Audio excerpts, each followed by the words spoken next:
साथियों, आज मैं समस्त देशवासियों की तरफ से संत शिरोमणि आचार्य श्री 108 पूज्य विद्यासागर जी महाराज को श्रद्धापूर्वक, आदरपूर्वक नमन करते हुए श्रद्धांजलि देता हूं।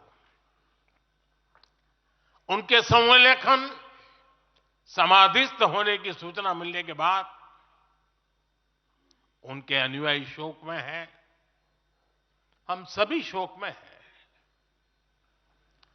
और मेरे लिए तो यह एक व्यक्तिगत क्षति जैसा है।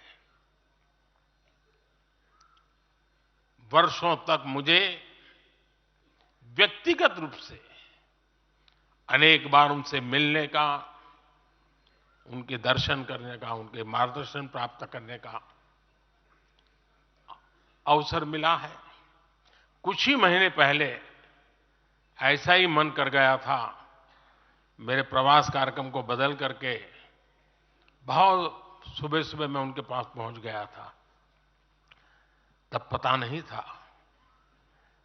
कि मैं दोबारा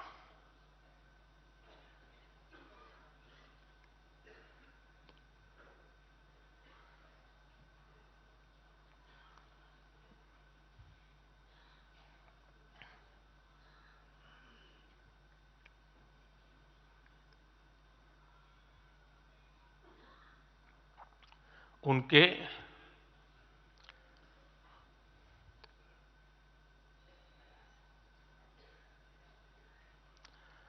दर्शन नहीं कर पाऊंगा।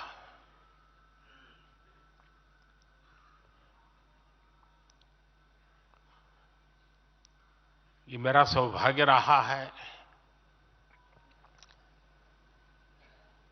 कि पिछले 50 से भी ज्यादा वर्षों से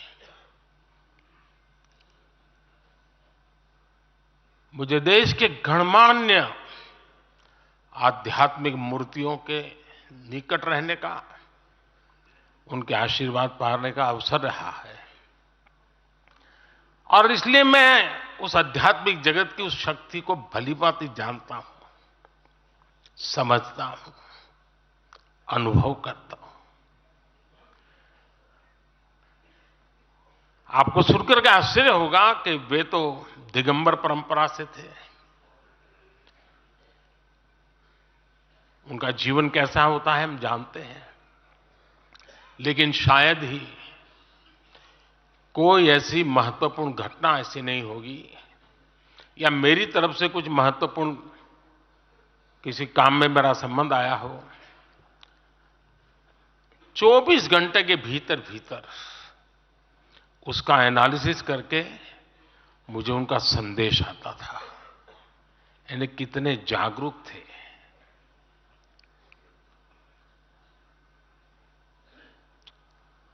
और अपनी विराट आध्यात्मिक यात्रा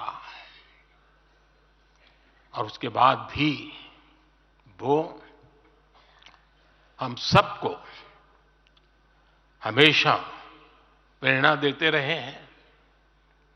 जीवन भर उतनी सौम्यता के साथ उनका लोगों को मिलना, उन्होंने हमारे युवाओं को परंपराओं से जोड़ा, गरीबों तक शिक्षा और स्वास्थ्य की सुविधाएं पहुंचाई।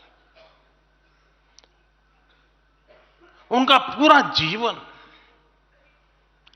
उस व्यक्ति के लिए प्रेरणा जैसा है जिसने गरीबों और वंचितों के लिए काम करने का संकल्प लिया है। आज जब भारत प्रगति के पथ पर आगे बढ़ रहा है, मुझे विश्वास है कि उनके सिद्धांत और उनका आशीर्वाद ऐसे ही भारत भूमि को प्रेरणा देता रहेंगे।